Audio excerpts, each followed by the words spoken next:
أعوذ بالله من الشيطان الرجيم. Bismillahir Rahmanir Rahim. In the name of Allah, the most compassionate, the most merciful. Verily, our praise is due to Allah. We praise Him, we seek His aid, and we ask for His forgiveness. We seek refuge in Allah from the evils of our own selves and from the evils of our own actions. And whomsoever Allah guides, none can misguide, and whomsoever Allah leaves astray, none can guide back to the correct path. Ashhadu an la ilaha illallah, ashhadu anna Muhammadan abduhu wa rasuluhu, sallallahu alayhi wa sallam. We testify there is no deity worthy of our worship except for Allah, who is alone in a partnership and never has and never will be another. And we bear witness that Muhammad, peace and blessing be upon him, is the last and the final prophet of Allah. Assalamu alaikum wa rahmatullahi wa barakatuh. Brothers and sisters, friends and family, everybody tuning in to the live stream, and everybody joining us for the Zoom meeting or viewing this afterwards. Assalamu alaikum. And thank you for joining us for our Sunday discussion and our continuation of the reading of the book Al-Muhaddithat, The Women Scholars in Islam by Mohammad Akram Nadwi. So we had left off around page number 13 in the introduction, where we're going to be going into the topic now of the woman's authority established by their own actions. So just as a quick reminder, the women's authority established by the Quran and Sunnah was the thing that we established last time and talked about. Now we're getting into, again, by their own actions. So Bismillah, let's go ahead and begin. So the affirmation that authority in Islam derives from Quran and Sunnah is what distinguishes believers from unbelievers in their faith, their deeds, and their styles of life. Particularly in the first years, the consequences of that affirmation were opprobrium, persecution, torture, and for some, death. And sons were separated from fathers, husbands from wives, brothers from brothers, and all were excluded to some degrees from the system of tribal allegiances and protections. And since women were called to and entered the faith individually, they too faced and suffered the very same separations and vulnerability, the same aloneness, and perhaps, being women, suffered more acutely. And a well-known case is Fatima, the sister of Omar ibn al-Khattab, the future caliph, then one of Islam's most assiduous, and being Omar's most competent detractors and persecutors. He struck her violently when he found her reciting the Quran in secret, but then her steadfast dignity in answer to his ill temper led to his embracing of the religion which he only wanted to destroy. And many examples will come in this chapters ahead of the women's diligence and seeking of knowledge in the religion, the recording, the transmitting, and implementing of it. So 2 examples will come of their dedication to self-discipline, not for its own sake, but in order the better to embody Islam in their whole environment and instill it in the hearts of their students. And the best of the believing women were no less devoted to supererogatory remembrances and prayer than the best of the believing men.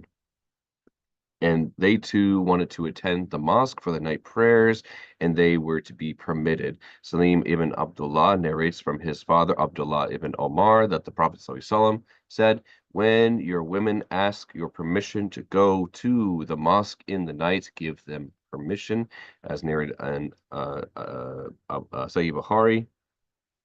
And the women, no less than the men, strove to memorize the Quran, to have it by heart and in the heart. And again, they too took note of the look and the manner of the Prophet ﷺ in all that he did, and committed to memory what they could of his sayings, telling one another what they had witnessed on occasions that some had missed, but others not.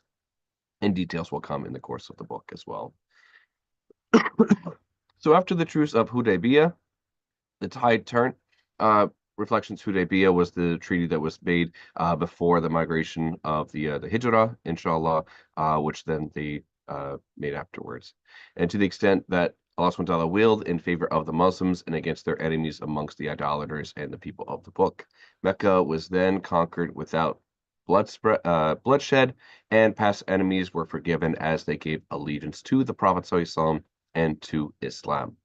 And at the time of the death of the Prophet, when revelation ceased, all the tribes of the Arab Peninsula had embraced Islam, some politically, some in a better way, and the believers needed to and did take stock of the turning points in the formative years of this religion.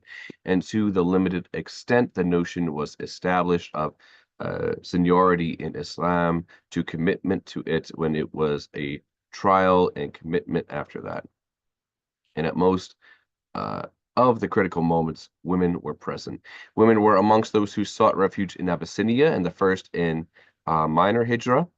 They were amongst the Muslims of Yathrib, later called Medina, who gave the second pledge of Aqaba before the Great Hijrah itself. I'm sorry, I wound up uh, uh, uh, mixing up the pledge of Aqaba and the truce of Hudaybiyah. Hudaybiyah was during the time when they went to Mecca to visit, and they made the truce there and had to go back. So they slaughtered um, the sheep that were there, and then they returned. Astaghfirullah. But forgive me for that mistake. Again, women were witnesses of the same of the time when, by divine command, the orientation of the Muslims was turned about from Jerusalem to Mecca, and before the truce of Hudaybiyah was agreed, and it seemed a battle be imposed upon them, the Prophet ﷺ asked the Muslims who were gathered by a tree to reaffirm their allegiance to him. And so decisive was this show of commitment that the allegiance of the tree is mentioned in the Quran itself, and women took part in this also. And we can get a sense of the historical weight that some of the companions carried from a couple of biographical notices. Ibn Abd al-Barr says in his account in Rubai bint Muawiyah, she is a companion of the Prophet, sallallahu alaihi wasallam, and she has narrated his hadith. And the people of Medina have narrated hadith from her. And Ahmed ibn Zuhair says, I heard my father saying, Rabia bint Muawiyah is from those women who did allegiance under the tree, and similarly of Salma bint Qais ibn Amr from the clan of Adi ibn al-Najjar, whose kunya is al-Mundhir, a sister of Salit ibn Qais, who was one of those present in the Battle of Badr. Abu Nuaym says she was one of the maternal aunts of the Prophet ﷺ, and some say she was a paternal aunt of the Prophet ﷺ, and she prayed in the direction of both Qiblas, and she was amongst the women who did allegiance with the Prophet ﷺ. And this is mentioned in Abu Nuaym al-Asbahani. And the single most important event was the Hijrah from Mecca to Medina. It tested the will of the believers to quit their past bonds, to apply the faith in their hearts to the building of a way of life, a social order. And that is why later it was recognized as the beginning of the Islamic era. We can see in reference when we talk about the Islamic calendar, it starts with this, the Hijrah. Many women pass this test, some going with husbands and family, some alone without protection. And Kulthum bint Uqaba was from a house well known for unbelief and enmity to the Prophet, and she did the hijrah by herself. Her brothers Al-Walid and Umara tracked her until they reached Medina the day after she did, and demanded that she be handed over to them. And Kulthum said, O Messenger of Allah, I am a woman, and you know how frail women are. If you return me to the unbelievers, they will put me on trial for my religion, and I will not be able to stand firm. Then the famous verses of Al-Muhaddithat were sent down, Surah 60, ayat 10 through 13. The first of them begins in the English translation. Allah subhanahu wa ta'ala mentions, all believers, when believing women come to you as fugitives, examine them. God knows them. God knows better about their faith than if you know them. For true believers, do not send them back to the unbelievers. They are not lawful for the unbelievers, and the unbelievers are not lawful for them. And I do not know of another religious tradition in which women were so central, so present, so active in its formative history.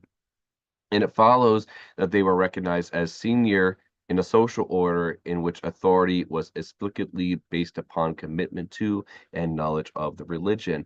And it cannot then be a surprise that a woman had the authority to continue to narrate a hadith that others did not recognize, of one that should be acted upon, the case of the companion Fatima bin Qais, or that a woman could challenge the decision of a court and the decision be overturned because the hadith she had reported was decisive and clear. The case of the successor Amra bint Abd al-Rahman. And this is the reference that we brought up from last week, inshallah.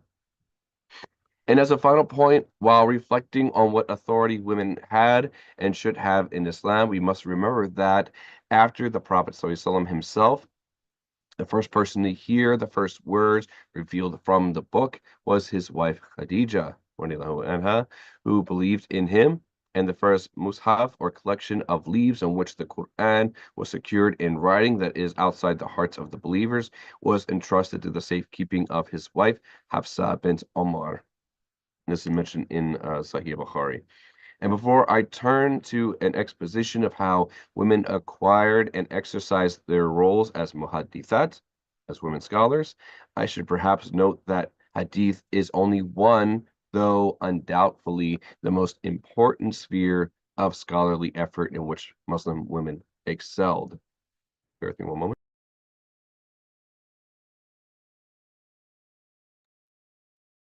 This is not the place to report their varied contributions to tajweed and tafsir, fiqh and grammar and lexicography, poetry and other literary composition, theology, logic, philosophy, history, biography, medicine, the arts of the book and calligraphy, and many of the crafts that we recognize and admire as Islamic.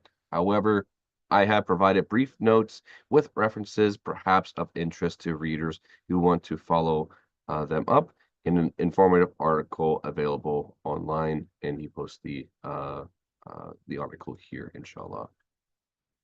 Inshallah, maybe we'll tackle that inside after the reading today and take a look at it. Bismillah. So with that, now we go into the first chapter, the legal conditionings for narrating hadith. So there's no difference between men and women as regards the legal conditions for receiving and transmitting hadith. If some people have a doubt about this, it is because they muddle the conditions that apply to give testimony in a legal suit with those that apply to passing on reports. While there are clear similarities between the two, there are also important differences that jurists have recognized. A prophetic hadith is a text which, it is claimed, includes words that the Prophet ﷺ uttered or that recorded his unspoken response to some action or event that he witnessed. And the qualifications of the person transmitting such a text are the same as those that apply to the reception and transmission of reports generally, namely truthfulness and integrity, a competent and accurate memory, and being free of prejudice or compulsion of any sort that might be presumed to distort the reporting.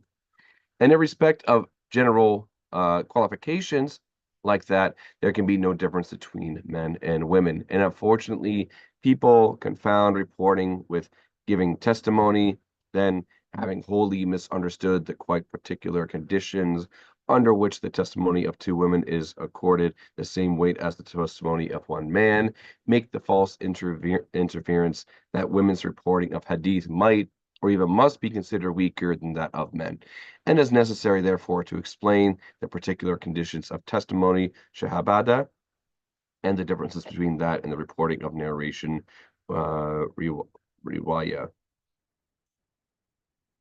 So testimony and narration. So many people misunderstand the meaning of Allah subhanahu wa ta'ala mentioning, where he talks about the testimony between men and women. Surah 2, Surah Al-Baqarah, Ayat 282. Allah subhanahu wa ta'ala mentions in the English translation, Bismillah. O believers, would you make one another liable and put it in writing? Then put it in writing, and let a scribe write it between you justly, and call to witness two witnesses from among your men. And if two women are not to hand, then a man and two women from those you accept as witnesses. And if one of the two errs in what she remembers, then one of the two may remind the other. So what is meant by liability is not a bare lending, but an arrangement whereby one party accepts an obligation to the other that must be discharged in a certain way. So often such dealings are done in an idiom that people familiar with them become fluent in, but when outsiders do not necessarily understand fully or accurately, because between people familiar with a thing, much can be left implicit. So the idiom varies between nations and regions, even between different markets in the same country. For example, how people transact business in a modern stock exchange would be quite difficult for me to follow because I'm unfamiliar with it. It may even be incomprehensible. And it follows that for transactions like that, I'm likely to be considered among those you accept as witnesses. That kind of relative disability is what is meant and what is understood in Islamic law by the command to get if two men are not available, one man and two women to witness a transaction that entails a liability. There is not in Islamic law a general preference for the testimony of men over that of women, but there is, following the command of the Quran, such a preference in the particular circumstances where men are more familiar with the idiom of the matter than women. And we can be quite sure of this because the same principles applies the other way. There are particular circumstances in which the testimony of women is preferred to that of men. The qualities of those you accept as witnesses are of two kinds. Firstly, the reputation of the witnesses for adala, or integrity, or probity, together with an absence of any cause of bias like enmity against one party or family relationship with the other party, or a strong grasp, a sound and reliable memory. And secondly, the reputation of the witnesses for familiarity with an understanding of the matter about which the testimony is to be taken. So the testimony of one whose adala is defective or the soundness of whose memory is doubtful, it is not acceptable whether the witness is a man or a woman. And similarly, a testimony against an enemy or on behalf of a relative is not acceptable whether the witness is a man or a woman. And if those conditions are met, the witness must then be known to have some actual contact with the kind of matter about which the testimony is being taken. This is considered essential to safe testimony. And if a fair degree of such contact is not established, then the testimony of that witness will be doubted, whether the witness is a man or a woman. And if people differ in their contact with the kind of matter for which they are witnessing, then preference goes to those with the greater experience in it.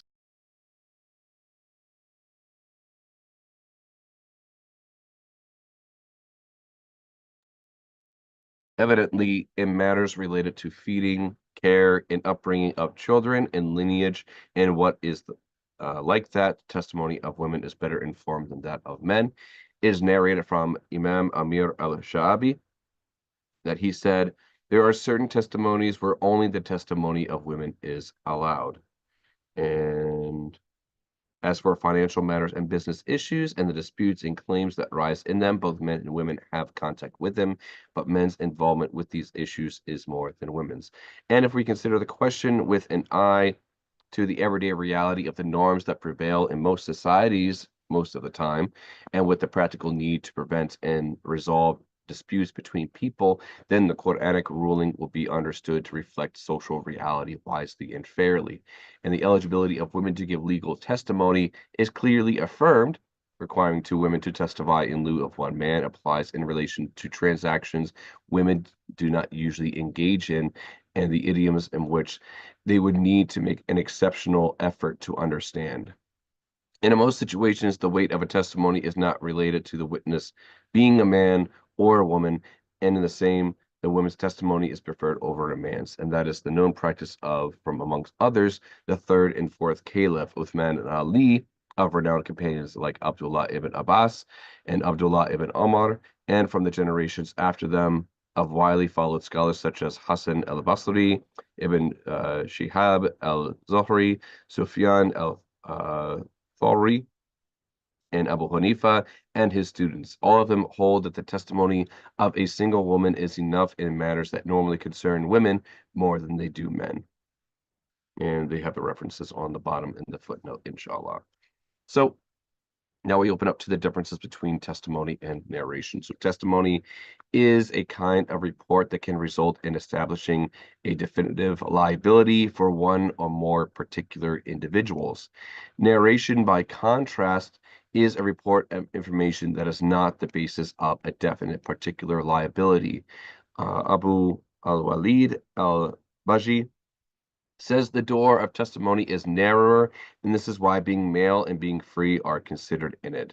And Imam al-Qurafi said in his book of Al-Furuq, the distinctions, I have begun with the distinction between these two fundamentals, since for 8 years I have been searching to get a hold of the distinctions, and I was unable to do so. And I kept asking the scholars what the difference between the two is, and what the real meaning of each of them is, since both are a kind of reporting. And so it continues until I studied Shahar al-Burhan al-Mazari, who writes, testimony and narration are both reports, except if the report belongs to a general matter not related to a specific individual, then it is a narration, like the saying, Sallallahu Alaihi Wasallam, actions go with are valued by the intentions.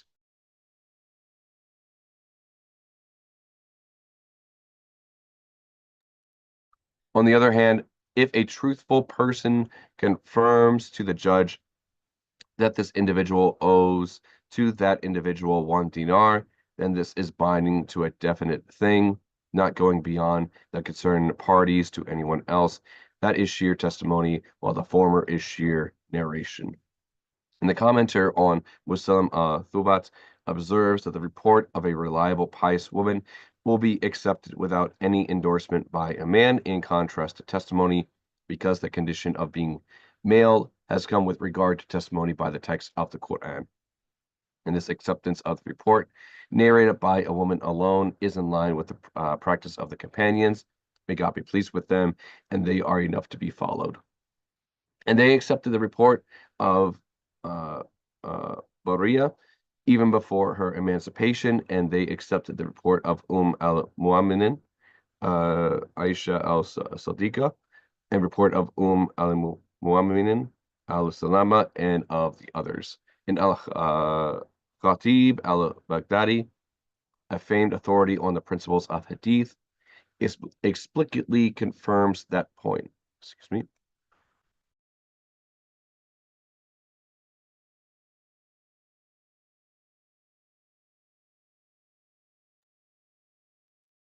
There's no dispute about the obligatoriness of accepting the report of those in whom are gathered all the qualities required in a witness of the rights of one party on another, like being Muslim, adult of the sound mind, accurate memory, truthfulness, honesty, piety, etc., etc. So too, there is no dispute about the same obligatoriness of the conditions for narrator and witness of a sound mind, awareness of memory, etc., etc. Where narrator and witness differ from each other is in the obligatoriness of the witness being a free person, not parent or descendant of any party regarding whom the testimony is offered, not having any relation that leads to suspicion, not a close friend, and being a male in some types of testimony, and being two of some types of in some types of testimony, and being four in some others. And all that is not considered in the narrator, for we accept the report narrated by a slave, a woman, and a friend, etc., etc. So the lawfulness, therefore, of women receiving and narrating hadith comes up next. And the scholars are agreed that there is no difference between men and women in any type of narration, and that the two are alike in the right and duty to receive them, hold, and convey the hadith. And the proofs of this are overwhelming, and we go back to the very first occasion that Islam was preached in public. We cannot be surprised by this, given that the study of hadith is not an idle or leisure pursuit, but a means to understand the guidance of the Quran and then implement it in a personal life and in society. And the lawfulness of receiving and transmitting hadith is based on the duty of all Muslims to know their religion, their deen, and to put it into practice. And neither men nor women are exempted or excluded from this day. And the first call to Islam is reported by Sayyid ibn al-Musayyib and Abu Salama ibn Abd al-Rahman from Abu Huraira, who said, when God sent down this verse of Shu'ara, Surah 26, Ayat 214, and warn your close kin, then the Messenger of Allah, Sallallahu Alaihi Wasallam, stood up and said, O people of Quraysh, look to yourselves, I shall not avail you in anything against Allah. O children of Abd Munaf, I shall not avail you of anything against Allah. O Abbas, son of Abd al-Muttalib, I shall not avail you in anything against God. O Safiya, aunt of Allah's Messenger, so I shall not avail you in anything against Allah. O Fatima, daughter of Muhammad, ask me anything you like of my wealth, but I cannot avail you in anything against Allah. And this is mentioned in Sahih Bukhari. The Prophet did not exclude the women from among the kindred he was commanded to warn first. Rather, he mentioned one man by name individually, his uncle, and two women by the name individually, his aunt and his daughter. It is also appropriate to recall that the very first person to hear and answer the call to Islam was the Prophet's wife, Khadija, anha. She strengthened his heart to carry the responsibility that Allah had laid upon him and assured him of God's favor when he was anxious that he might prove unworthy and then be forsaken. And it was she who led him to a learned relative of hers, a Christian monk, who was also confirmed him to be the promised and chosen messenger. And it is widely accepted that the rules of the disciplines that make up the science of Hadith did not begin to be formally written down until the end of the 2nd century after the Hijrah and after. And of course, the rules were not invented then. Rather, scholars expressed in a systematic way what had long been established as good and the best practice. And this is an analogous of how native users of a language know whether a phrase or sentence is correct or not. Then a quite different expertise is needed to work out the rules, the grammar that native users are applying when they say that a particular usage is correct or incorrect. And we must affirm that neither in the period of formally described or prescribed rules of the science of Hadith, nor in the generations of practice from which those rules derive, is a Hadith being reported by a man a condition of its acceptability, or it's being reported by a woman a condition for its rejection. And in the Mu'tazila, a sect of rationalists in the early period, were the strictest in their rules, they would not consider a hadith as sound, sahih, unless it came from two independent narrators in every generation going back to the original speaker of the text being reported. However, not even they required that the narrators in every generation had to be male. And in mainstream Islam, one of the greatest experts on the principles of the science of Usul al-Hadith is Ibn al-Salah. He defines a hadith as sound if it goes back to the Prophet ﷺ through a solid, well-connection chain of narrators, each characterized as adl or dabit, just and truthful with a strong memory. And he defines as shadda, anonymous and aberrant, any report whose meaning does not fit with or corroborative other reports of similar or related subject matters, which are already established as sound. And Ibn al-Salah gives no weight whatever to whether a report was narrated by a male or a female. And among specialists in the field, what weighed most heavily in discussions about the soundness of particular hadiths were the personal qualities of the narrators, male and female alike, and how well the links between the individuals in the chains of the narration, the isnad, could be verified. And naturally, some chains were preferred over others, and among the preferred, those most appreciated on account of their reliability were referred to as golden chains. Yahya ibn Ma'in said, Ubaydullah ibn Omar from Qasim from Aisha is a solid gold chain of narration, and several chains that begin with Aisha are consistently described as among the best.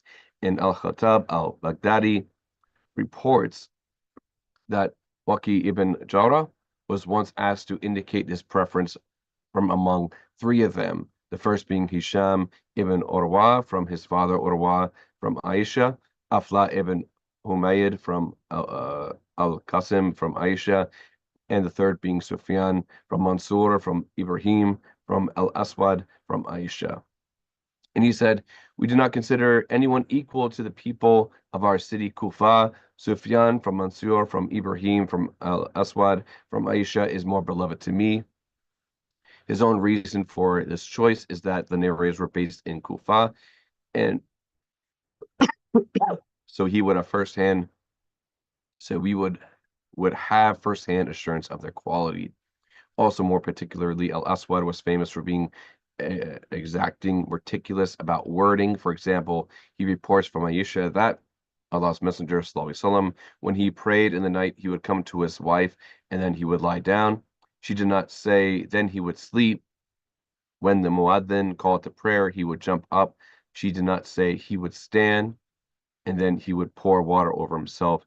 She did not say he would bathe. And the experts have also praised Salama for the soundness and strength of the chains of the narration from her. Al-Hakim or Hakim reports that Ahmad ibn Habal, Yahya ibn Ma'in, and Ali ibn al-Madini gather with a group of experts of hadith and discuss the best of all good chains. One of them said the best is Shu'aba from Qatada, from Sayyid ibn al-Musayyib, from Amir, the brother of Salama from Salama. And with that, we reach the portion of the public authority of hadith narrated by women. We'll go ahead and pause here and we will be able to continue in the following week. Jazakallahu khairan, and we will see you then, or hope to see you then. Allahumma subhanahu wa bihamdi, ashhadu an la ilaha illa anta astaghfiruka wa atubu ilaik. Assalamu alaikum wa rahmatullahi wa barakatuhu.